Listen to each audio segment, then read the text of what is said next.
Hey guys, tonight I'm taking you into the most terrifying place in human history beneath the heart of Rome itself. Hidden under the Forum lies a secret world that wasn't just a prison, it was humanity's most extreme survival laboratory. And what prisoners accomplished here defies everything we know about human endurance. Picture this: 2,000-year-old claw marks, scraped into solid stone walls by desperate prisoners trying to escape, bloodstains still visible on ancient chains. And here's the mind-blowing part. Archaeologists found evidence that some prisoners survived in these hellish conditions for over 40 years. 40 years in total darkness, near starvation, and conditions that would break most people in days. How is that even possible? Xunamat. Tonight, I'm revealing the shocking survival secrets hidden in Rome's darkest dungeons. Secrets so powerful that modern psychologists still can't fully explain them, ... before we descend into this nightmare. Please hit that like button and let me know in the comments where you're watching from and what time it is. I love seeing our global community come together for these dark journeys through history. Now, dim those lights, maybe turn on a fan for some gentle background noise, and let's enter the shadows beneath the eternal city, the Mamertine prison. Even the name sends chills down your spine. Hidden directly beneath the Roman Forum, in the very heart of the empire, this dungeon was known as the most terrifying prison in the ancient world. But this wasn't just a place of imprisonment. It was a massive laboratory, testing the absolute limits of human endurance, both physical and psychological, during Emperor Nero's reign. When a prisoner entered Mamertine, there was no hope of leaving alive. This place wasn't just about confinement. It was a death sentence wrapped in prolonged torture. But here's what's truly shocking. Some prisoners not only survived decades in these conditions, they emerged mentally stronger than when they entered. The prison consisted of 2 levels, each more horrific than the last. The upper level, known as the carcer, contained what Romans generously called regular cells. Picture this: 3 square meters of floor space, 2 meters of ceiling height, and a single tiny window that barely let in any light. These were the luxurious accommodations. But the real nightmare lay below. The lower level, called the Tullianum, was accessed through a single hole in the ceiling. Prisoners were lowered down by rope and never came back up. The ceiling here was so low that standing upright was impossible. Prisoners had to live in a permanent crouch or lying down, their spines slowly deforming over years of this torture. But these physical hardships weren't the worst part. The real killer was the psychological warfare.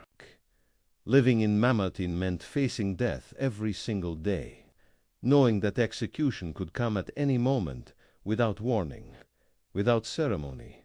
Rome's most dangerous enemies were held here. Vercingetorix, the legendary Gallic chieftain who had nearly defeated Julius Caesar, spent 7 years in these depths. Jugurtha, the Numidian king who had terrorized Roman armies, endured 12 years of this hell. These men had once commanded vast armies, ruled kingdoms, and struck fear into the heart of Rome itself. Now they were reduced to shadows in rat-sized cells. The first day was always the most brutal. When prisoners were lowered into the darkness, it took hours for their eyes to adjust, if they ever did. Their ears heard nothing but the constant drip of water and their own increasingly panicked breathing. This initial shock drove many prisoners insane within hours. But those who survived learned to adapt in ways that seem almost superhuman. The first adaptation was to the crushing darkness. Human pupils dilate in darkness, and over time, prisoners developed an almost supernatural ability to detect the tiniest fragments of light filtering down from above. They learned to read shadows like others read books. That sound became their lifeline to sanity. Prisoners analyzed every noise from above: footsteps, conversations, the creaking of doors. These sounds were their only connection to the world of the living. Eventually, they could identify individual guards just by their footsteps, predict meal times by the rhythm of daily activities, and even gauge the time of day by the changing acoustics as the prison filled and emptied. Food was a cruel joke. Prisoners received one meal per day, a small piece of bread, usually moldy and rock-hard, accompanied by water that was more mud than liquid. This water dripped from the ceiling, carrying with it centuries of filth, rust, and decay. But prisoners learned to optimize even this meager sustenance. They developed sophisticated rationing systems, breaking their daily bread into tiny portions consumed throughout the day. This wasn't just about nutrition, it was about psychological survival. Having multiple meals helped structure their days and gave them something to look forward to. They learned to let the water settle in small depressions they carved into the stone floor, allowing the sediment to sink before drinking the cleaner water from the top. Hygiene was impossible, yet paradoxically became a form of mental preservation. Prisoners went months without washing, their bodies encrusted with layers of dirt, sweat, and grime. Their hair and beards grew wild and matted. But remarkably, this filthy coating often protected them from certain diseases, as their natural bacteria formed a barrier against more dangerous pathogens.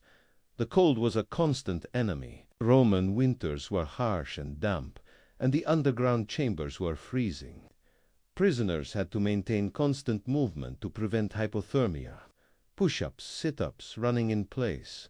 These exercises weren't just about staying warm. They were about staying sane, because insanity was the greatest threat of all. Prolonged isolation in darkness can completely shatter human psychology. Hallucinations, paranoia, catatonic depression, all were common in Mamertine. But the clever prisoners developed mental strategies that kept their minds sharp.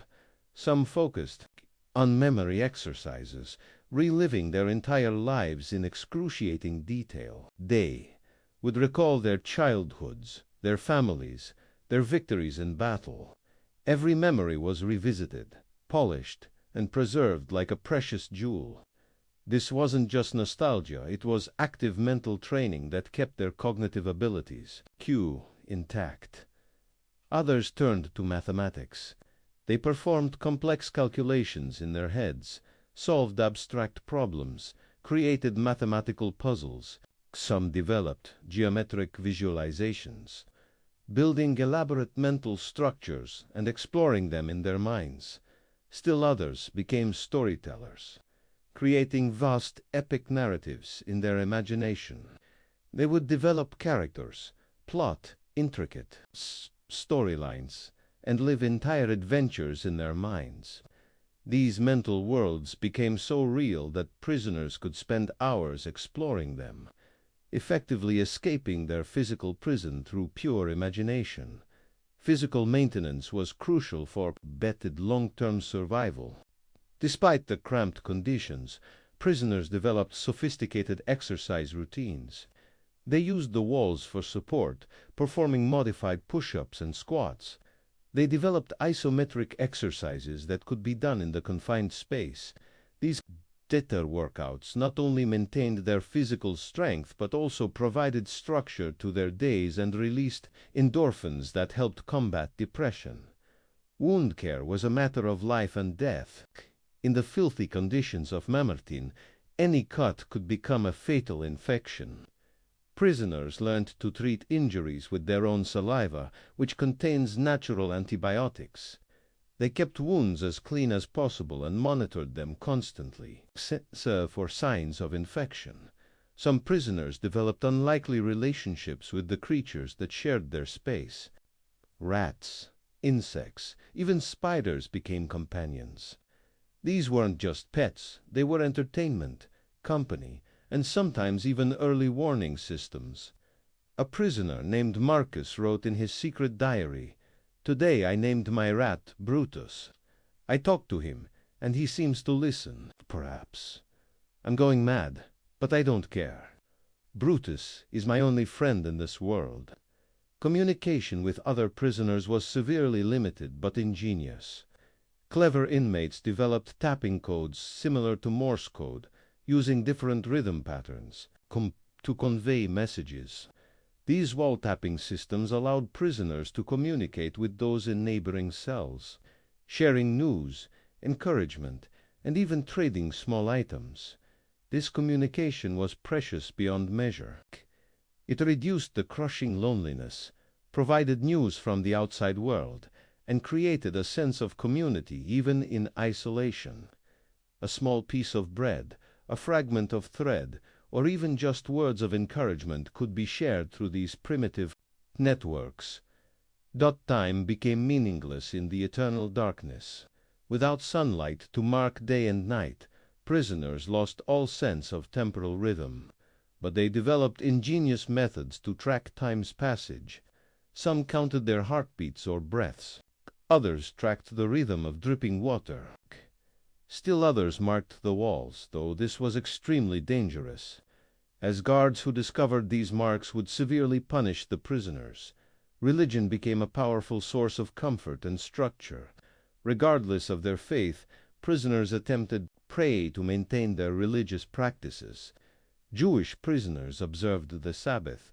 Christian prisoners prayed and sang hymns. These rituals provided psychological support and temporal structure in a world where both were desperately needed. Some prisoners turned to philosophy, contemplating the meaning of existence, the nature of death, and the purpose of suffering. These deep thoughts kept their minds engaged and sometimes led to profound insights. A student of Marcus Aurelius named Gaius wrote, "Here I have learned the greatest lesson. The human soul is far stronger than the body. My flesh may be chained, but my mind remains free." Hope was perhaps the most crucial survival tool. Prisoners who lost hope died quickly, but those who maintained it, no matter how seemingly irrational, survived against impossible odds. This hope took many forms: the hope of seeing family again, the hope of freedom, or simply the hope of surviving one more day. Some prisoners spent years planning impossible escape attempts. Most plans were utterly hopeless, but the act of planning gave them purpose and mental stimulation. They would study the walls, memorize guard routines, and develop elaborate escape scenarios. These activities kept their minds sharp and their spirits alive. A few actually attempted escape. Marcus Scaurus spent 2 years slowly scraping at the wall with his fingernails, creating a small hole. He was eventually caught and punished with an even smaller cell. But his attempt became legendary among the prisoners. Nutrition optimization was a science born from desperation. Prisoners learned to maximize every calorie from their meager rations. They would chew their bread slowly and sterilely, extracting every bit of nutrition. They learned which parts of their bread contained the most nutrients and which should be saved for later. Water was liquid gold. Prisoners developed elaborate collection systems, using scraps of cloth or carved depressions to gather every precious drop. They learned to let sediment settle and would sometimes even attempt to purify water through primitive filtration methods. Heat conservation became an art form. Prisoners learned breathing exercises that could raise their body temperature.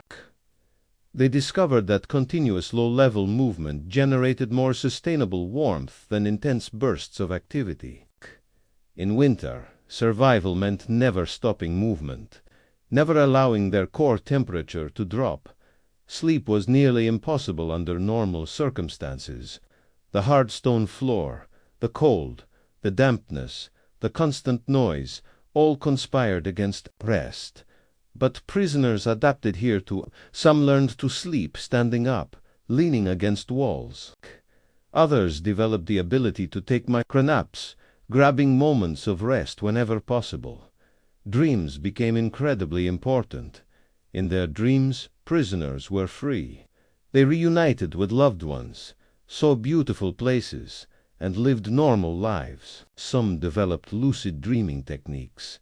learning to control their dreams and create mental escapes from their physical reality. Mental health required constant vigilance. Prisoners developed meditation techniques, breathing exercises, and visualization practices. These tools helped them manage panic attacks, depression, and the constant stress of their situation.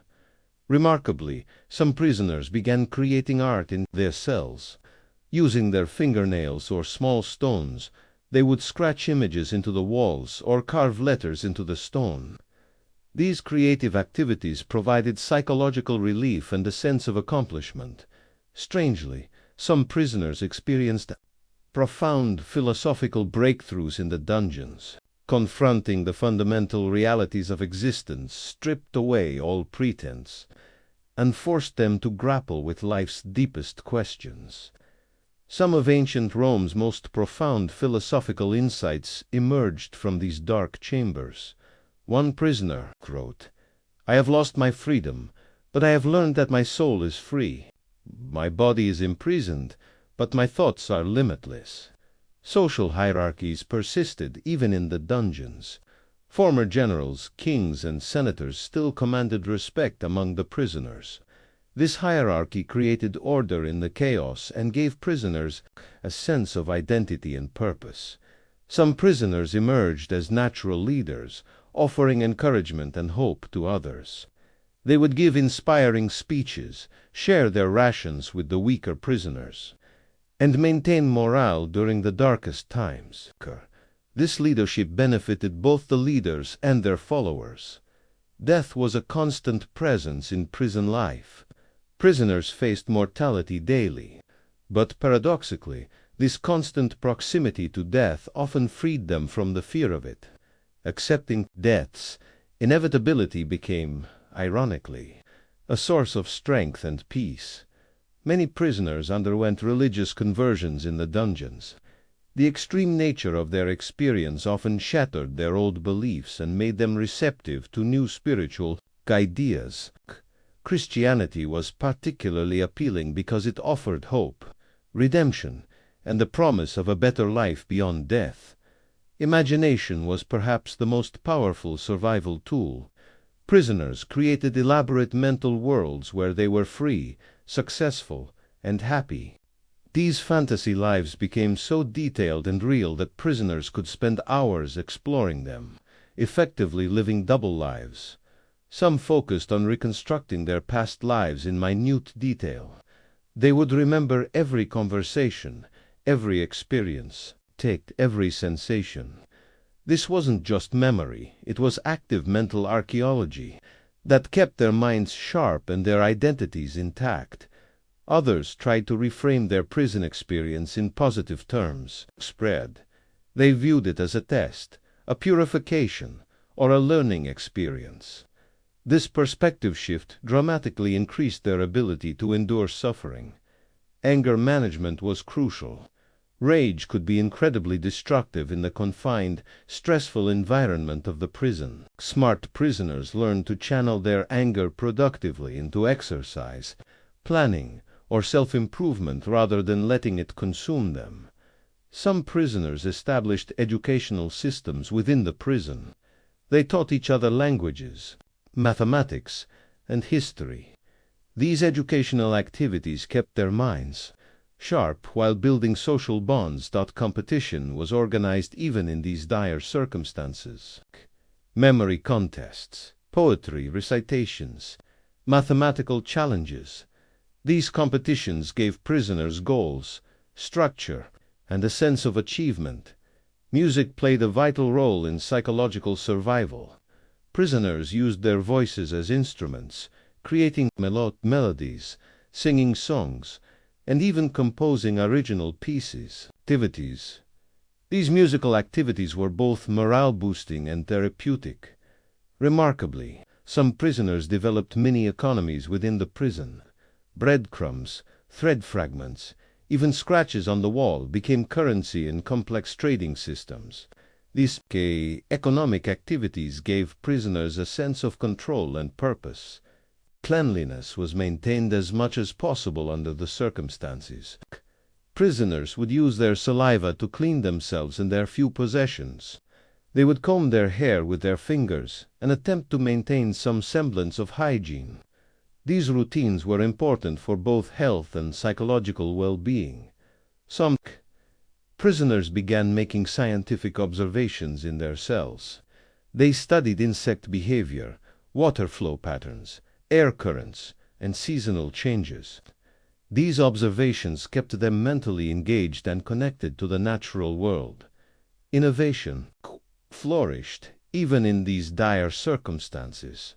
Prisoners created tools from scraps, developed new exercise techniques, and invented solutions to the various problems they faced. This creativity gave them a sense of achievement and progress. Strategy games became incredibly popular. Prisoners could play chess, Go, or other games entirely in their minds, developing complex strategies and tactics. These mental games provided entertainment while keeping their cognitive abilities sharp. Some prisoners formed pseudo-families within the prison.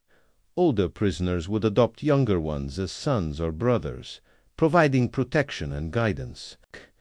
These family structures created powerful psychological support networks. Healing rituals were developed for sick prisoners. Without medical knowledge, they relied on primitive treatments, moral support, and the power of hope. Remarkably, these basic care systems were often effective. Some prisoners attempted to document their experiences, using carved marks and scratches. They kept primitive journals and tried to leave messages for future generations. These writings became historical treasures that helped us understand their experiences. Storytelling was an incredibly powerful survival tool. Prisoners would tell each other stories, create legends, and develop elaborate narratives. These stories transported them to other worlds and provided psychological escape from their reality. Leadership roles emerged naturally within the prison community. Some prisoners became mediators, resolving disputes and allocating resources. Others became motivational speakers, keeping morale high during difficult times. These leadership roles benefited everyone involved. Ironically, some prisoners discovered hidden aspects of themselves in the dungeons. They found capabilities, strengths, and talents they never knew they possessed. Human beings often only reveal their true potential under extreme circumstances. Over time, some prisoners became completely adapted to dungeon life. The outside world seemed foreign and frightening to them. This adaptation was so effective that some prisoners actually missed prison life after their release. One of the most remarkable stories is that of Vercingetorix. The Gallic warrior chief spent 7 years in Mamertine. When he emerged for his execution, he was physically destroyed but spiritually stronger. His last words, "Rome has imprisoned my body, but my soul still roams free in Gaul." Modern research shows that these survival strategies weren't unique to ancient times. Holocaust survivors, POW camp survivors, and solitary confinement survivors have all used similar techniques. The human capacity for adaptation and survival appears to be universal and timeless. Psychology as a science learned much from these dungeon experiences. Human resilience, adaptation capacity, and mental strength were all illuminated by studying how these prisoners survived. The Mamertine prisoners inadvertently helped lay the foundations of modern psychology. Today, Mamertine can be visited as a museum. But walking through those dark chambers, visitors should remember the incredible willpower of the people who once lived there. They showed us that the human spirit can survive under any conditions. Perhaps the most important lesson is this: true freedom is a mental state. No matter how dire the external circumstances, the internal world can still be controlled and directed. Rome's secret dungeons weren't just prisons. They were laboratories where human potential was tested to its absolute limits. And the test results were remarkable. Humans are incredibly resilient. adaptable, and strong. These prisoners' stories aren't just tales of survival, they're stories of human triumph. They may have been the ultimate prisoners, but they were also the ultimate survivors. The challenges we face in the modern world pale in comparison to what these people endured. Perhaps we can learn survival wisdom from their experiences that applies to our own struggles in the depths of the dungeons. In darkness and solitude, the human spirit still found light, and that light can overcome any darkness. Tonight, as I tell this story, I want to salute the spirits of those ancient survivors. They showed us that the impossible is possible, that the human will can overcome any obstacle, and perhaps the ultimate message is this: no matter how trapped you feel, no matter how hopeless things seem, there's always a way out, mental, spiritual, emotional. The prison walls can confine the body, but they can never imprison the soul. The dungeons of Rome have crumbled, but the stories of human triumph that emerged from them are eternal. They continue to inspire us, to give us strength, to remind us of what we're capable of achieving. Tonight, thank you for listening to these stories. I hope you have peaceful dreams. And if you're going through tough times, remember, like the Mamertine survivors, you are stronger than you think. The darkness can never truly win as long as the human spirit burns bright. Good night, friends.